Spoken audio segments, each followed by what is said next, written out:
مدد کرنے والے کے بارے میں بائبل کی آیات۔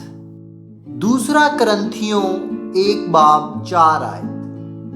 وہ ہماری سب مصیبتوں میں ہم کو تسلی دیتا ہے تاکہ ہم اس تسلی کے سبب سے جو خدا ہمیں بخشتا ہے ان کو بھی تسلی دے سکیں جو کسی طرح کی مصیبت میں ہیں۔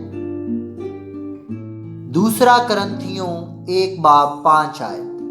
کیونکہ جس طرح مسیح کے دکھ ہم کو زیادہ پہنچتے ہیں اسی طرح ہماری تسلی بھی مسیح کے وسیلہ سے زیادہ ہوتی ہے۔ رومیوں 15:5۔ اور خدا صبر اور تسلی کا چشمہ تم کو یہ توفیق دے کہ مسیح یسوع کے مطابق آپس میں یک دل رہو۔ زبور 118:5۔ میں نے مصیبت میں خداوند سے دعا کی، خداوند نے مجھے جواب دیا اور کشادگی بخشی۔ زبور 94:19۔ جب میرے دل میں فکروں کی کثرت ہوتی ہے تو تیری تسلی میری جان کو شاد کرتی ہے۔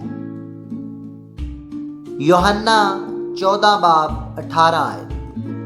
میں تمہیں یتیم نہ چھوڑوں گا، میں تمہارے پاس آؤں گا۔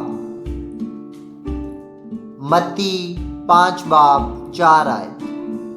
مبارک ہیں وہ جو غمگین ہیں کیونکہ وہ تسلی پائیں گے۔ یوحنا 16:7۔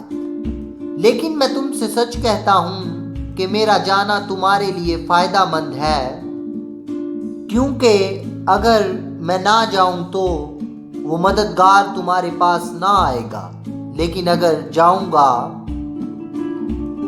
تو اسے تمہارے پاس بھیج دوں گا۔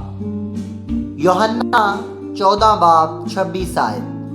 لیکن مددگار یعنی روح القدس جسے باپ میرے نام سے بھیجے گا وہی تمہیں سب باتیں سکھائے گا اور جو کچھ میں نے تم سے کہا ہے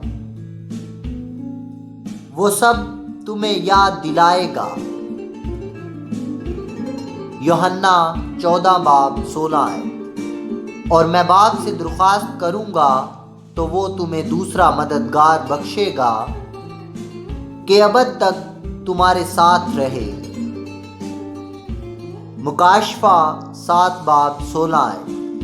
اس کے بعد نہ کبھی ان کو بھوک لگے گی نہ پیاس، اور نہ کبھی ان کو دھوپ ستائے گی نہ گرمی۔ مکاشفہ 7:17۔ کیونکہ جو برا تخت کے بیچ میں ہے وہ ان کی گلہ بانی کرے گا اور انہیں آب حیات کے چشموں کے پاس لے جائے گا، اور خدا ان کی آنکھوں کے سب آنسو پونچھ دے گا۔ یوحنا 15:26۔ لیکن جب وہ مددگار آئے گا جس کو میں تمہارے پاس باپ کی طرف سے بھیجوں گا، یعنی روح حق جو باپ سے صادر ہوتا ہے، تو وہ میری گواہی دے گا۔ دوسرا کرنتھیوں 1:3۔ ہمارے خداوند یسوع مسیح کے خدا اور باپ کی حمد ہو، جو رحمتوں کا باپ اور ہر طرح کی تسلی کا خدا ہے۔ آمین۔ ہمارے چینل کو سبسکرائب کریں نئی ویڈیوز کے لیے۔ شکریہ۔